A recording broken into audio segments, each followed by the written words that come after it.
He's off. Yeah.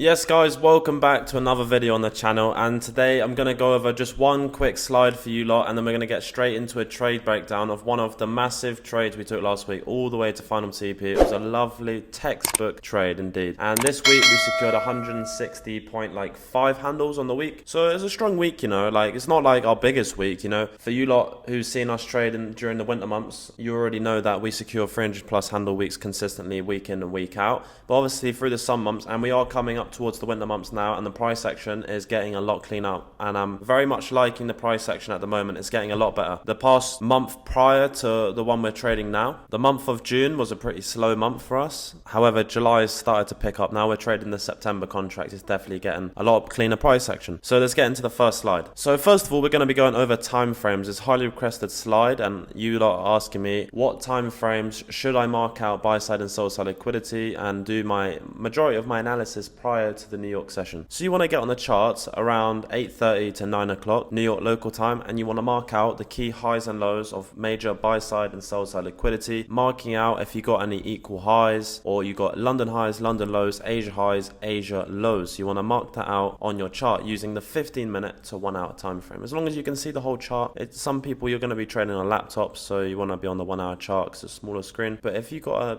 wider monitor, then the 15 minutes just perfect to mark out the key levels. So which key levels are important to mark out? Well, you want to mark out either equal highs, London highs and London lows if they are valid and they haven't already been taken out, and you also want to look for these equal highs, right? Very, very key levels which price is always going to draw to equal highs and equal lows. At some point in time, it will draw to that level and take it out. Once you've marked out on the 15-minute to 1 hour time frame and you're approaching around 9:30, I would say drop down to the lower time frame on the 1 to 5 minute time frame, preferably the 5 minute, and then once again, very simple, you want to drop down. So now you're on the 5 minute time frame, you're just going to simply mark out the same what you've done on the 15-minute, mark out the key buy side and sell side liquidity on their lower time frame as well, and these are going to be your minor levels which you look to get swept, and that's when you look for, like, say you sweep a major buy side liquidity, London high has just been taken out, it's tapped into a higher time frame bearish fair value gap or bearish order block, etc., and the liquidity has just been swept. Then on the lower time frame, say the 1 to 5 minute, that is when you would look for a short-term high to then be taken out. Anticipate a displacement below the previous swing low inside of the macro, along with your order blocks as fair value gap for your entry, targeting the opposing liquidity. So I've just explained ICT in 30 seconds. It's not actually too complicated. There is a lot of concepts which have been created around ICT. Many different names have come out over the past couple years, but I mostly trade the 2022 model along with various different things I've learned over the course of my trading career. So once you have marked out all of your key levels, especially on the 1 to 5 minute time frame, and you're inside, you're about to enter the macro, and you see that short-term level get taken out, whether it's a high or low, and then you get that displacement, that's when you look for your entry inside of the macro. And we always enter our trades on the 1 minute time frame. We never enter, usually we'll be monitoring price from like the 2, 3 and 5 minute time frame and 15 minute, but we always make sure our entries are most likely always in on the 1 to 3 minute time frame, roundabouts there. So now I've gone over time frames quickly. Let's get straight into that clean breakdown we took on Tuesday this week, just gone. Right, I thought I'd be quick to mention about our signals room. We've currently got around 528 members. Why do we retain all of our members? Because they all make money. I'm not claiming that we have the best win rate in the world, and I'm not claiming that we don't take losses. Every trader is bound to take a loss, but our risk management and patience is one of the best, and that is what keeps us profitable in the long term. So I'm going to scroll through. This is this week. We took a short, first TP smashed. We secured 25 handles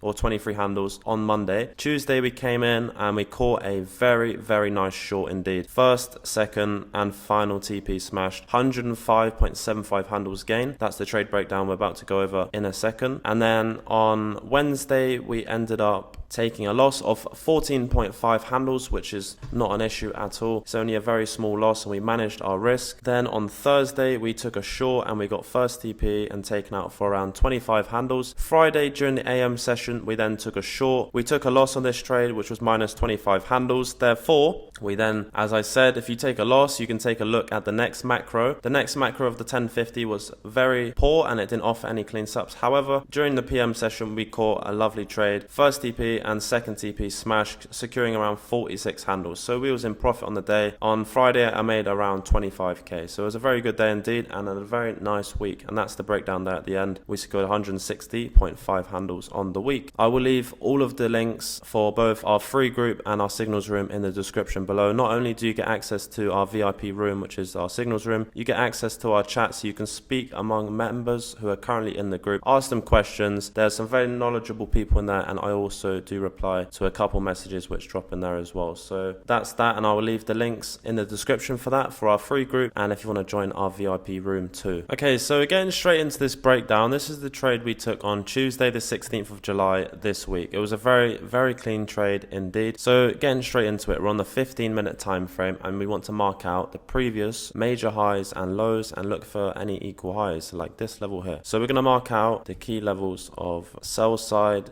liquidity which we look to get swept, and we have some clean relatively equal highs around this level too. This would be a minor buy side liquidity. We also have this as a major buy side liquidity, and this is another sell side liquidity too. This is our London lows, so we've marked this out as London lows, which if we was to go short, we would target London lows as our final TP. Okay, so now we've marked out the key levels prior to the New York session. We're going to drop down to the 5-minute time frame and monitor price as we go towards the macro of 9:45, 10:15. The macros have changed and they are now a 30-minute window instead of 20 minutes. They are the last 15 minutes and the first 15 minutes of each hour. So it will start at 9:45 is when you'd look for your entry between 10:15. Then you have the next macro, which would be 10:45 and 11:15, so on and so forth. So it's a 30-minute window now, and this is because it is now a T+1 system instead of a T+2. What this means by is that T+2 used to take 2 days to fill orders through the clearinghouse. Now it is only 1 day, and they would eventually move to a T+0, which is an instant fill. However, the banks, etc., are not ready and not at that level at this given time. So they have moved to T+1, which is basically a 30-minute window for our entries, which is what we look for basically. So let's drop down to the lower time frame and monitor price. So here you can see we have this minor buy side liquidity and news at 8:30, which wicked down and came back up sharply as well. So this would be a sell side liquidity which we would look to target. We're currently in a premium and we have retraced at news. However, we are very close to these equal highs prior to the New York session open, and I'll look for these to get taken out, and then we can look for some shorts. Okay, so after the New York Open, you can see that price has come up and taken out these relatively equal highs and swept this minor buy side liquidity. So we're going to drop down to the 1-minute time frame and monitor price to see what is actually going on. So as you can see here, we have taken out a short-term swing high. So the original sweep of buy side here, this is the first time it went up above buy side liquidity and taken it out. So this is the first original sweep. It got taken out and swept, but it did not displace. And this is not even close to the macro. So the macro is between 9:45, 10:15. This is the window which we're going to look for our entries. Then we had another sweep of this original high and we took this out again. So we're going to keep marking out until we get that clean displacement inside of the macro. And we call this a unicorn model setup. It's when it takes out a short-term high and then it will displace below the previous swing low, which is here. This would be where you would look for a displacement. Okay, so now price has clearly displaced, and you can see here that price actually created another swing low here. So this would actually be our displacement level here, and it would also be, and price has now displaced lower prior to the macro. The next candle to open will be inside of the macro. Therefore, we look for just a tap off this bearish fair value gap on the 1-minute time frame, and we will target London lows. Alright, there you go. So let's delete this line. You can see that price came up and just about tapped this bearish fair value gap. It was only around 1 to 2 ticks off, but we had already came down and we had this order block here where price then came up, swept the short-term high, displaced. This is a valid order block which you could have entered short off straight away. So when price came up originally, just close to this bearish gap, I already knew that price was going to come down and respect this order block, and I already knew it was going to snap back down and respect the order block, so I entered as soon as it was within within a tick of this bearish fair value gap. I entered short and I ran the stop. So the stop was around 23 handles. First TP was at 25. Second TP was at 50 handles. And final TP, we ran all the way for 107 handles at London lows. So therefore, this trade is offering us a 1 to 4.6 risk to reward, which is decent. And we never take a trade which is less than 1 to 2 risk to reward. So usually each trade we take will never be less than, to be honest, it will never be less than 1 to 3 risk to reward. And it will always be above. And we always look for trades which are 1 to 3 risk to reward or better. So now we've tapped this bearish gap and respected the order block. We caught an entry on NQ. Now let's see how this trade plays out. There you go. So first TP was smashed and we actually halved our stop and we was risking around 12 handles on this trade. We didn't want to put our stops at break even because there was actually a high probability price would come back and give everyone a proper fill and possibly even tap into that high fair value gap at the top as well, where it inversed that bullish gap. So we moved our stops to around 12 handles. The reason we moved it to that level is because if it did come back to stop us out, we'd still make money on the day and it wouldn't be an issue. It would only be a 12 handle win, but it's better than taking a loss or getting taken out for no gains at all. So now let's see whether we get second TP or taken out for a 12 handle win on the day.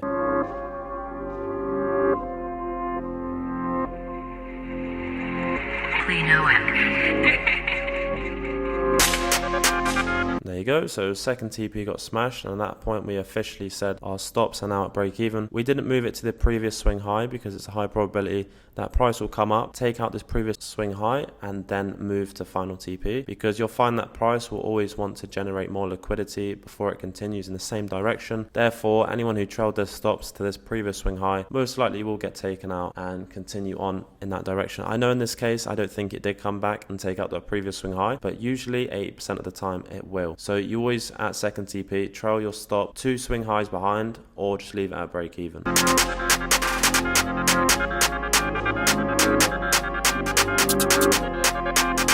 And there you have it. So our final TP was smashed, and just have a look and take a look right now. How many green candles are there along the way, all the way to final TP? So it's 107 handles on this trade. 1, 2, 3, 4, 5. Only around 4 to 5 candles which were green from the point of entry to our final TP. So that's a very algorithmic trade. You see, as soon as it caught an entry and respected this order block, the candles afterwards, there was only 4 green candles after the point of entry, which means it was a very clean and algorithmic trade indeed. It was a very clean setup indeed. And setups like these, trades like these, we catch them day in and day out during the winter months all the time. Price action during the summer months can come and go and be good, and it can also be very choppy and slow. I very much hope you guys enjoyed this video, and make sure you check out our second channel where we're dropping the loosest content and most likely could even get arrested. We are dropping absolute crazy content. The channel name is ICT Fanatic Vision, and I'll drop a link for that in the description below. And we're going to be dropping another video which I'm working on as we currently speak. That's going to be coming out real soon. We're going to a new state every single week, so drop a comment in the description which state I should visit next, and also drop a comment what you guys would like to see in the next video. If there's anything you guys are struggling on, I will make sure I go over it during the next video for you guys. So drop a like, subscribe to the channel as usual. I'll see you next week. I just did my 39, gotta change my sheets. She be rubbing on my body, sucking till my knees get weak.